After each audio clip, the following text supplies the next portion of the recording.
हनुमद रामायण। ऐसा माना जाता है कि प्रभु श्री राम की रावण के ऊपर विजय प्राप्त करने के पश्चात ईश्वर की आराधना के लिए हनुमान हिमालय पर चले गए थे। वहां जाकर उन्होंने पर्वत शिलाओं पर अपने नाखून से रामायण की रचना की, जिसमें उन्होंने प्रभु श्री राम के कर्मों का उल्लेख किया था। कुछ समयोपरांत जब महर्षि वाल्मीकि हनुमान जी को अपने द्वारा रची गई रामायण दिखाने पहुंचे तो उन्होंने हनुमान जी द्वारा रचित रामायण भी देखी। उसे देखकर वाल्मीकि थोड़े निराश हो गए, तो हनुमान ने उनसे उनकी निराशा का कारण पूछा तो महर्षि बोले कि उन्होंने कठोर परिश्रम के पश्चात जो रामायण रची है वो हनुमान की रचना के समक्ष कुछ भी नहीं है।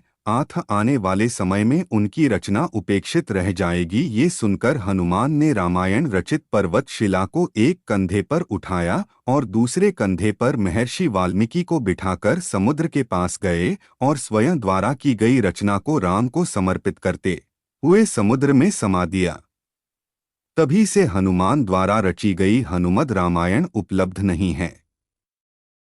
तदुपरांत महर्षि वाल्मीकि ने कहा कि तुम धन्य हो हनुमान, तुम्हारे जैसा कोई दूसरा नहीं है। और साथ ही उन्होंने ये भी कहा कि वो हनुमान की महिमा का गुणगान करने के लिए एक जन्म और लेंगे। इस बात को उन्होंने अपनी रचना के अंत में कहा भी है। माना जाता है कि रामचरितमानस के रचिता कवि तुलसीदास कोई और नहीं बल्कि महर्षि वाल्मीकि का ही दूसरा अवतार थे।